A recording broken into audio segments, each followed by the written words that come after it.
What DIVOC, Love in a Pandemic, What Could Go Wrong? Everything, Chapter 16. Boomer Remover, Week 11, begins May 25th, 2020. It's only been a few days since he went for his test, but it feels like an eternity for Jake. He hasn't heard from Kate. He's almost called her 20 times, but stopped short every time. He sent her a short text. Please let me know when you have some news. A day ago, but he didn't hear back. He's hoping she's okay as he awaits the verdict of his test and his father's results. He thinks they have to come in today. They have to. Kate, on the other hand, while being quarantined at home with her parents, Ryan, Emma, and Lizzie, has been on the phone and in Zoom meetings dealing with the happenings at her residence. Even with all of her contacts, it hasn't helped expedite the process of getting her results yet. She has immersed herself in work while awaiting the test results, but can't seem to get past her anger. Maybe more like hurt or what she believes Jake possibly has done. She lives a safe, secure, and responsible life. But Jake's action, his reckless mistake in her mind, has shattered her faith in the possibility of their relationship and in him. She decides that she will call him later and end it. It's over. She just can't forgive him. She can't take any more chances, and he broke her trust and her heart. Lando's bender from the previous evening hasn't passed out. He doesn't wake up in time to do the wake-up call show. Producer John Smith did his job and called Lando's phone 3 times to see where the heck he could be, but no answer.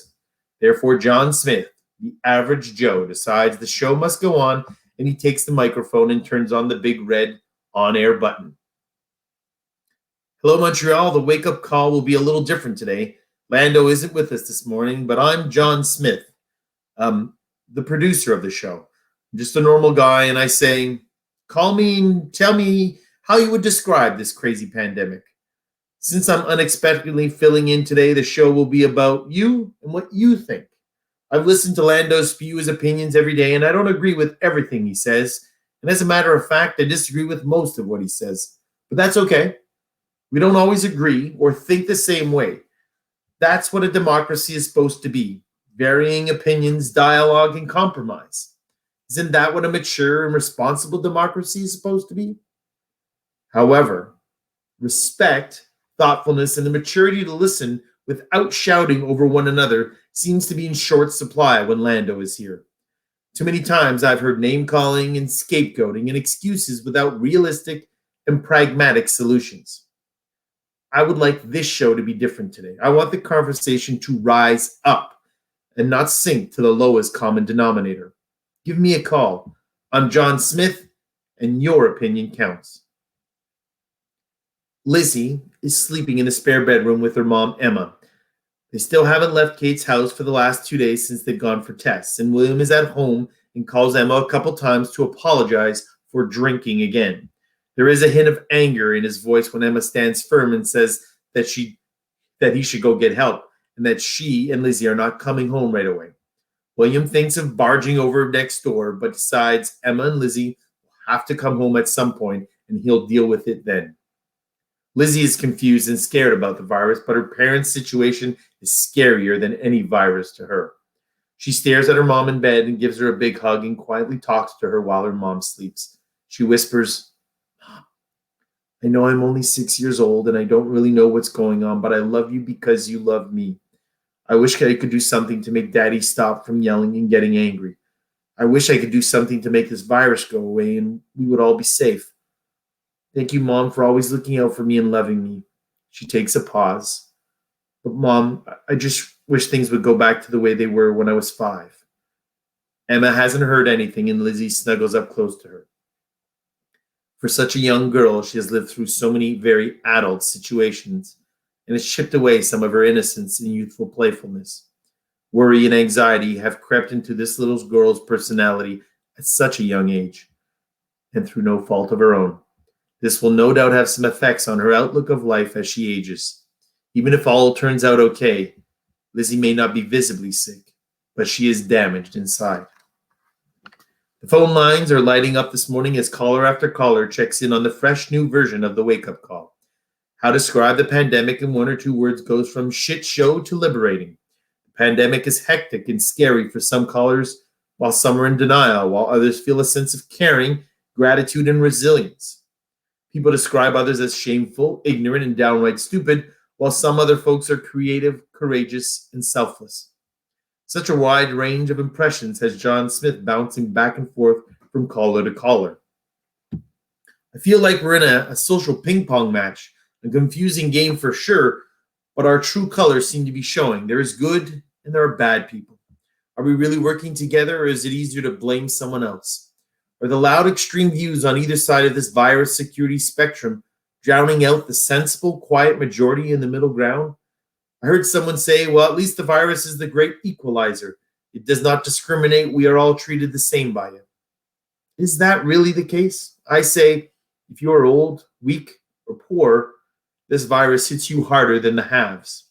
We as a collective, as a so-called advanced society, claim that we are only as strong as our weakest links, but then some of us don't hold each other up. Instead, we tear one another apart. There is one thing that's obvious. Life is not easy. It's complicated, and it's not simple. We must strive to be fair and empathetic and rational for the benefit of everyone else. I'm not a pie-in-the-sky kind of guy. I know people will die. I know people will get sick. People will lose their jobs, and families will break up. Those things happen even when there is no pandemic. The difference is, now we have to hold one another accountable for our actions, because we are all going through our own something during this time, and it affects one another. It looks and feels different for each and every one of us. There is no magic solution to fix it. But whatever we do it with care. That's what we should do. I'm John Smith, and you've been listening to The Wake Up Call. Kate has been going over her life choices once again in her future. She needs to talk to Jake. The timing sucks. She sits alone for a good hour, then suddenly bolts up and picks up her phone. She calls Jake to break up with him. The phone rings and goes to his answering machine. She's in a panic. She was prepared for a conversation, but not an answering machine. Jake, at the most inopportune time, fell asleep after hardly catching any winks the last couple of days. Hey, Jake, it's me. I know we haven't spoken much, and the truth is I can't do this anymore. I won't sugarcoat it. In my life, I have to take care of my family first. That's my number one job. And well, I don't know if you pass the virus on to my folks, and I don't think it matters either way. I'm not sure I can get past that or forgive that. I know it might not be fair, and I know you never meant to hurt me, but you did. We have to end this. I'm sorry. I just can't. Please don't call me back. I just can't right now until my family is safe. And please respect my wishes this time. Don't call me. I've made my decision. Evelyn overhears what Kate said on the phone and comes up to her daughter. Sweetie, can we chat? Of course, Mom, Kate responds. Evelyn continues. I don't want to tell you how to feel or what to do, but your constant worrying can kill you. I know that's over the top, sweetie, but it consumes you. I just think you might want to give a chance to that little voice in your heart, not always the little voice in your head. Jake is not responsible for our situation. We are all responsible for our actions. Me, your dad, your son. It's not just you and Jake. You can't live in an all or nothing world. You can't have complete control of everything and be in love at the same time. Mistakes and disagreements, conflict and compromise are part of being in love. Accept that with an open heart. And if you must have a perfect life without worry or pain, then love will never be part of your life, sweetie, because love is not perfect. Evelyn holds Kate's hand, but you're perfectly capable of being loved if you let yourself. Please reconsider what you just told Jake. Kate says nothing, and they hug for a second. Love has never been part of the equation for Lana in any of their relationships or relations that she's ever had. Is she shallow, a gold digger? Whatever. Lana has her reasons for never trusting men, and she decided long ago in her early 20s to never let any man ever hurt her again. She must always be in control. Therefore, William's short-lived time with her is done. She has no use for or interest in him anymore. She decides that she will cut ties with him today. And as a matter of fact, she's seriously considering cleaning house of all the men in her life, Lando included. William's one-time win of $150,000 from his poker moment of glory quickly is dried up. He stopped spending on Lana, so she's had it. She tells him by text that they were over and he should move on and go back with his wife. William calls her right away, but she stomps out his begging immediately. No, we are done. And if you call again, I will tell your clueless wife about our affair and she'll take your daughter away from you. Never, I mean never call again. William knows that Lana is a straight shooter, and that's exactly what she would do. Emma doesn't need to know about his marital transgressions, even if it's not love with her, even if he's not in love with her. He calls Lana a few nasty names and decides to back off. The problem is William's ego and temper cannot handle this situation. He decides to hit the vodka bottle again. His liquor never hits back on him. He's raging inside. Emma, Kate, and Evelyn are sitting outside spending some time together. Finally, the latter two seem to be getting a little more truth out of Emma. She takes a moment to explain somewhat the problems she and William have. She explains how William's drinking has gotten worse, which is why he didn't show up to get tested with them a couple days ago. Emma explains that they haven't been a good couple for a while now, but she leaves out the physical abuse. She's not ready to tell anyone about that, and maybe nobody will ever know. Even if William has tried to apologize again for this and these outbursts, Emma has told him that she needs a couple days apart to think about things. Furthermore, William only got tested a day after everyone else, so Emma tells them that he won't see him until he gets his results back. Emma is convinced that he will have the same results as her since he doesn't do anything anyway. Emma still has no clue that William caught the virus from Lana. His asymptomatic reaction never made anyone the wiser. Meanwhile, back inside the house, Monroe asks to talk with Ryan. I have to tell you something, he says. Ryan is not excited about what his grandfather wants to talk to him about, but he figures maybe, just maybe, they could have a good conversation for once. Monroe starts confessing. I went to see your father a little while ago to tell him to let you live with him. You did what? Ryan is shocked. He's glad that his grandfather would do that for him, but he's also confused. Monroe explains. Yeah, I thought I could talk some sense into him and that he would do this for you and your mom, but I was wrong. Ryan replies, thank you for trying, Grandpa. This conversation is a total surprise, but in Monroe's brash and insensitive manner, he then takes it too far. I'm sorry your father is a loser. I just want you to know that I won't let you be like that. Ryan, even if he agrees that his father is a loser, doesn't quite understand his grandfather's comment. You won't let me be like him? Why would you say that? Monroe continues. Because my daughter has had enough men treat her like shit in this world, and you need to be good to her. She deserves that.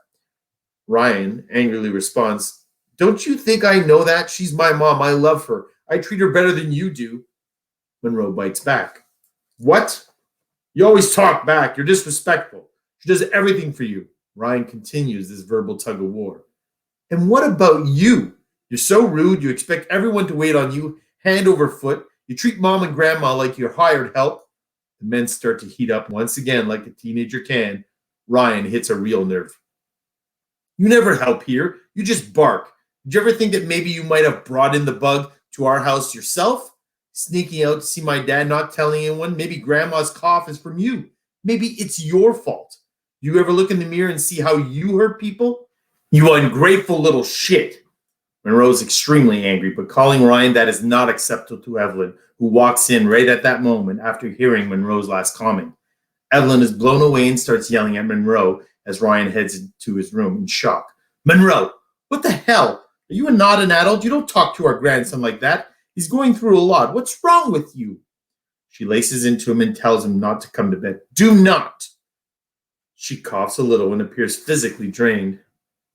The mental strain on everyone has led to short tempers and emotions on edge. When people's stress levels remain at a peak, they tend to act irrationally and lash out. Kate and Emma run in to see what the commotion was all about. The parents and their two daughters engage in a very loud conversation. Lizzie sneaks into Ryan's room to get a hug from him. The only people not yelling in this house are the children. Monroe skirts around everything, not telling the girls about his secret visit to Lando. That could put his wife and daughters right over the edge. Jake has listened to Kate's message 5 times now. He stares at his phone, frustrated, upset, and hurt. He wants to go right over and talk this out, but he knows that's not possible in this universe. He He feels helpless. He wants to call Kate but doesn't follow through, as so many emotions go through his mind. He knows she needs to focus on her family, but she can't give up on what they have and could have. He won't give up. He tells himself, please, God, tell me I didn't get her family sick. Please. He calls LeBlanc and tells him about the situation. LeBlanc has his own guilt eating away at him. He understands where Jake and Kate are coming from, and all he can do is listen to his friend in pain. Jake appreciates his friend for listening to him as he pours his heart out. Jake finally decides that he won't call her today, but he has to do something. He has to. He needs to hear back about his results so he can be sure. Later in the evening, as things have calmed down somewhat, Monroe is alone in the basement. Kate and Evelyn are with Ryan and Lizzie watching a movie. This is an attempt to distract and pass the time, which is so long and stressful. Ryan hasn't said anything about what his grandfather had told him, as the house is not a raging inferno of yelling right now, and he would like to keep it that way. But he knows that he now has information he can use at any time, and it will come out. But when? Emma heads over to speak with William. She called him after the commotion and decided that she can't stall any longer. Things need to be sorted out. They will need a plan of action to face their breakup. She warned him on the phone that they need to stay at least 2 meters apart and that they'll talk in the kitchen, far enough from anyone else and from one another. Also, William is not to see his daughter until Emma knows for sure that it is safe. Kate questions whether Emma should go over by there by herself, but Emma assures her sister that this is between her and her husband. I'll be fine. He has a drinking problem, and he's sober right now. It's better to do this alone. I'm telling him that he has one night to pack his things out and get out. It's over. Emma is strong and brave, and whether she should be ending their marriage like this is debatable for sure. But what is the right way to break up during a pandemic? There's no turning back now. She walks to the back porch and sees William sitting patiently, albeit somewhat creepily, at the table. Again, a bottle of vodka, a glass, is right beside him. Emma can't believe it. She walks in and decides right then and there this will be even shorter than expected. She's not even sitting down. You promised you'd stop drinking. You couldn't do it. It's over. We don't work anymore and you need help. I want you gone. I want you out of this house and I want a divorce. I will not live like this for Lizzie's sake. You don't respect or love me anymore and I'm done. Already dumped by his mistress Lana earlier, William snaps.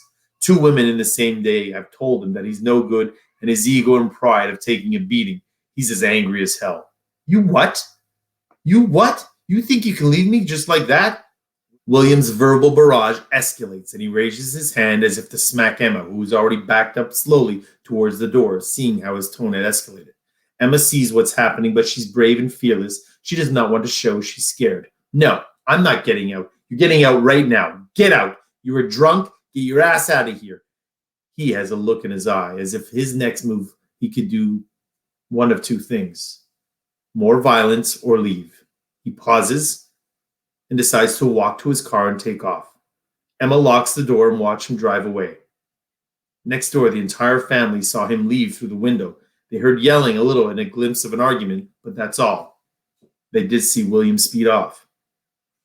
Kate comes running over to Emma's house after seeing William take off, and Emma is shaking. Kate brings her sister back over to their own house. Lizzie is being held by Ryan, and Emma quickly hugs her daughter and tells her that everything will be fine. It's okay, sweetie. Emma and Kate decide that they will all stay at Kate's house, just in case William does come back in the middle of the night. Sleep will be hard to come by tonight for the 2 sisters. Their 2 families are crumbling. Tomorrow, everything changes. Everything. That's chapter 16.